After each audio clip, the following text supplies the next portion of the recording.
Você acompanha aqui o Jornal Brasil Atual, com transmissão pela TVT, Rádio Brasil Atual e também nos nossos canais no YouTube. E a gente vai conversar agora com o professor do Instituto de Economia da Unicamp, pesquisador do Centro de Estudos Sindicais e de Economia do Trabalho da mesma universidade, Márcio Postman. Bom dia, Márcio. Bom dia, Glauco. Satisfação falar contigo e todos que estão nos acompanhando. Satisfação é nossa. Márcio, ontem, um dia depois do IBGE divulgar o resultado de retração do PIB no segundo trimestre de 0,1%, o ministro da Economia, Paulo Guedes, disse que o Brasil está em crescimento sustentável. Isso apesar não só do resultado do PIB, mas também de um cenário que combina inflação alta com altas taxas de desemprego e também aí juros elevados. O que significa nesse cenário esse resultado de retração de 0,1% do PIB, Márcio? Parece que o ministro da Economia está sonhando acordado, porque do ponto de vista da realidade não nos permite ter esta avaliação. Basicamente, desde o segundo semestre de 2020, que há uma desaceleração, digamos assim, no que poderíamos dizer como recuperação econômica. O Brasil, no terceiro trimestre do ano passado, 2020, registrou uma expansão naquele trimestre de mais de 7%, depois veio caindo a cada trimestre e chegamos nesse segundo trimestre, então, do ano 2021, com a economia praticamente paralisada. A imagem que tenho é que o Brasil segue em coma, ele reage a estímulos que o próprio governo libera através do gasto público, seja através de programas de transmissão de renda para a população, ou mesmo crédito para algumas empresas, algumas atividades, mas isso não está sendo suficiente para engrenar um circuito de recuperação.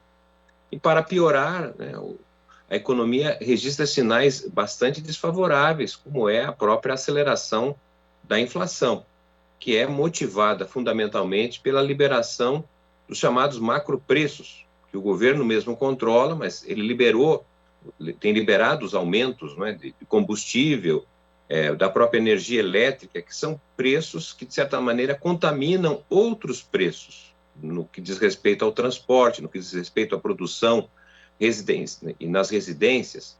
Em função dessa aceleração da inflação, o Banco Central sai correndo atrás, buscando elevar a taxa de juros para poder conter essa expansão inflacionária. Só que com a elevação da taxa de juros e com a alta inflacionária, o poder aquisitivo das famílias regride e, portanto, não tem consumo para dar conta de um ânimo da produção. Então, estamos num ciclo vicioso. Infelizmente, já podemos contar com o ano de 2021 já condenado a uma expansão, se tiver, medíocre, porque ainda há o risco de, a partir do último trimestre deste ano, nós temos um problema seríssimo com a questão energética, que vai possivelmente encaminhar para um racionamento, para a paralisia da produção que minimamente ainda está funcionando no país. E como você mencionou justamente essa questão, né, quando houve o apagão, chamado apagão ali, com o racionamento de energia elétrica no governo FHC, o PIB em 2000 subiu 4,3%, mas já sentindo os impactos dessa situação, caiu para 1,3% só em 2001 de crescimento. A gente já tem, inclusive, segundo dados do IBGE, queda do setor de eletricidade de 0,9% nesse segundo trimestre, o que pode comprometer ainda mais essa fraca recuperação econômica, Márcio? De fato, quando a gente compara o Brasil com outros países, a gente olhando os Estados Unidos, olhando a União Europeia, olhando a China, nós percebemos iniciativas governamentais voltadas justamente para criar um horizonte de crescimento que não seja a reprodução do passado. O Biden, por exemplo, nos Estados Unidos, tem lançado um programa de recuperação muito importante, com investimentos em infraestrutura, investimento em tecnologia, na indústria. O equivalente se verifica também na União Europeia, sem falar nas iniciativas importantíssimas que a China vem tomando a partir do seu planejamento. Nós olhamos o Brasil e percebemos que não há nada nesse sentido, ou seja, é um governo que praticamente cancela o futuro, não se fala sobre o futuro no país, e a imagem que o governo expressa, basicamente, é tentar voltar ao que o Brasil era antes da pandemia, em 2019. Mas em 2019 o Brasil ainda estava cerca de 3% abaixo do que era em 2014. Então, é muito empobrecida, infelizmente, a visão que o governo oferece, não trabalha para que o país possa voltar a crescer, infelizmente, o que nós estamos tendo é um movimento que vai destruindo as fontes que poderiam justamente sustentar um crescimento brasileiro de médio e longo prazo. E verificando, inclusive, dados mais detalhados fornecidos pelo IBGE, temos aí que a produção industrial brasileira caiu 1,3% em julho na comparação com junho, voltando a ficar abaixo do patamar pré-pandemia. A gente pode dizer que o Brasil está vivendo um processo aprofundado agora de reprimarização da sua economia? Sim, sem dúvida. Tanto é que nós podemos agora acompanhar o comportamento do PIB, né, do produto brasileiro, o fluxo de geração de riqueza, cada vez mais próximo da dinâmica do que poderia denominar como o agronegócio, né, que caracteriza uma espécie de fazenda grande no Brasil. O agronegócio não foi bem nesse segundo trimestre do ano e puxou, de certa maneira, e conteve a possibilidade de expansão. A indústria e os serviços, né, representam muito pouco do ponto de vista do dinamismo brasileiro. O Brasil está uma espécie de espera de milagre que possa ocorrer do exterior, dependendo das exportações, né? Mas o agronegócio, que é importante no Brasil, não há dúvida, mas ele não produz para o mercado interno, ele produz para o mercado externo. A produção é para exportação. Então, nós estamos vivendo uma situação que já conhecíamos há muito tempo. O Brasil viveu sobre esse prisma até o início do século passado, até 1930, basicamente, né? Que tudo está sendo preparado para que o Brasil possa produzir e exportar, mas isso não alimenta o povo brasileiro, isso não gera emprego, né? Isso não gera dinamismo de nação, e sim ilhas de prosperidade num mar de pobreza, que é, infelizmente, o quadro que se apresenta no país nos dias de hoje. E nós tivemos também queda do investimento em 3,6% no segundo trimestre deste ano. E desde 2015 essa taxa de investimento como proporção do PIB vem caindo, ficando em 15,4% em 2020, que é considerado um índice muito baixo.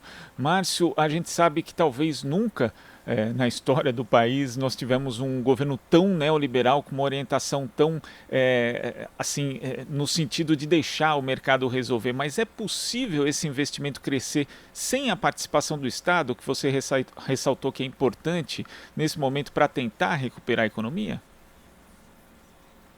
Veja, os segmentos que possuem recursos, né, que poderiam, de certa maneira, ser deslocados para a atividade econômica, né, na construção de fábrica, empresas, ampliação da produção agropecuária para o mercado interno, sentem-se, na verdade, retraídos e desestimulados, porque eles poderiam, de certa forma, direcionar esse recurso para a produção, gerando mais emprego e uma situação social para o país melhor, mas eles dependeriam de um cenário que não existe hoje. Ou seja, alguém vai desmobilizar recursos que estão no sistema financeiro, vai tomar um empréstimo para construir uma planta produtiva que vai demorar 2 a 3 anos para se viabilizar. Daqui a 2, 3 anos, como estará o Brasil?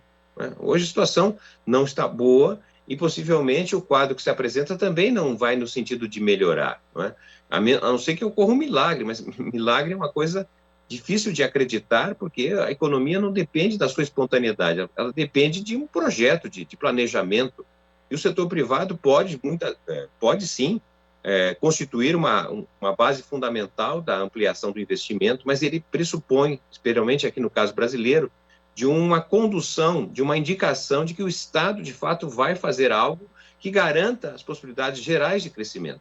Porque, senão, do contrário, o setor privado toma a iniciativa de investimento, quando se viabiliza o seu investimento em termos de produção, o país pode estar numa recessão ou sem demanda, e aí ele perde dinheiro. Então, é muito tímida, no caso brasileiro, as condições para que possamos sair, de certa maneira, da situação que estamos hoje. Mas o Brasil tem uma grande poupança, tem as suas reservas, por exemplo, não é? Nós estamos vivendo um mundo em que abre alternativas diferentes do ponto de vista da atuação do Brasil no mundo. Obviamente, somos um país de alternativas. Infelizmente, estamos, de certa maneira, acorrentados numa visão em que o Estado é o problema e o que tem sido feito é desmontar o Estado. Quanto mais desmontamos o Estado, menos a iniciativa reage para poder reorganizar o país em termos de base econômica, social mais sólida. E também existe a preocupação em relação ao mercado de trabalho. O Brasil vive não só um processo na prática de informalidade muito grande no seu mercado, mas também de elevadas taxas de desemprego. Mas quando a gente pega por segmento, Márcio, tem um que preocupa bastante, que é o dos jovens. Quando a gente analisa os dados mais a miúde, a taxa de desocupação entre as pessoas com 18 a 24 anos chega a 29,4%.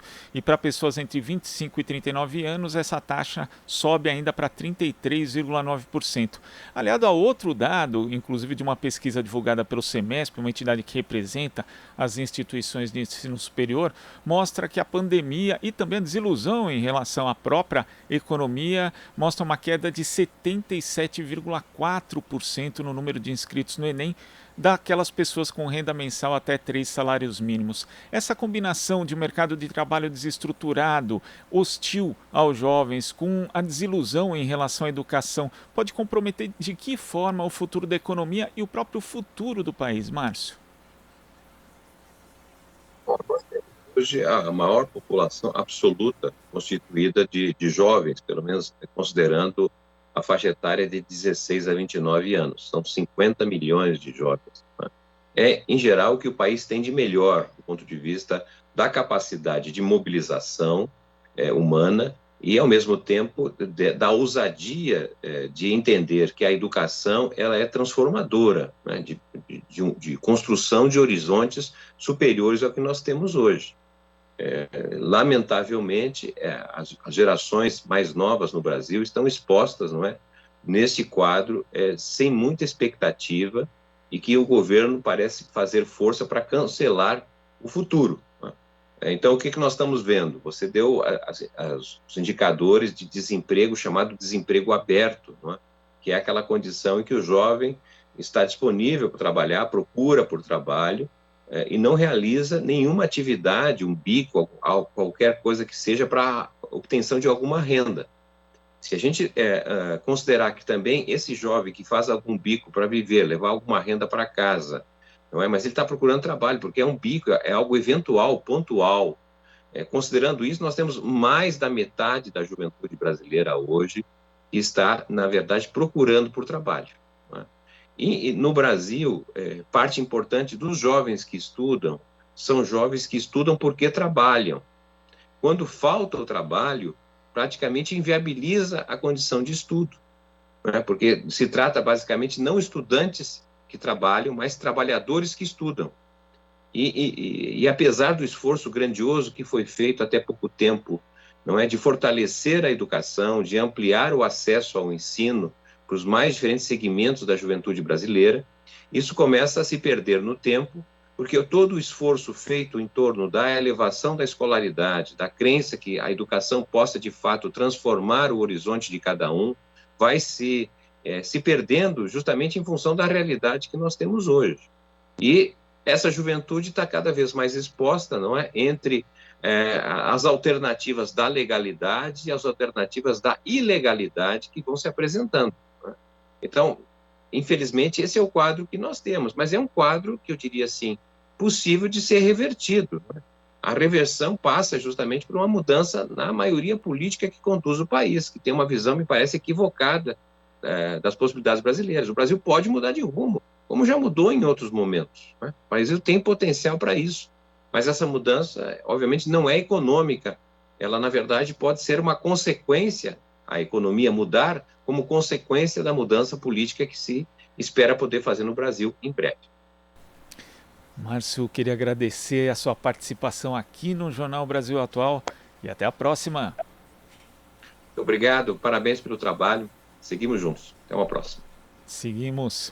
Conversamos aqui com o professor do Instituto de Economia da Unicamp e pesquisador do Centro de Estudos Sindicais e de Economia do Trabalho também da Unicamp, Márcio Postman. Aqui você ouve as notícias que os outros não dão. Jornal Brasil Atual.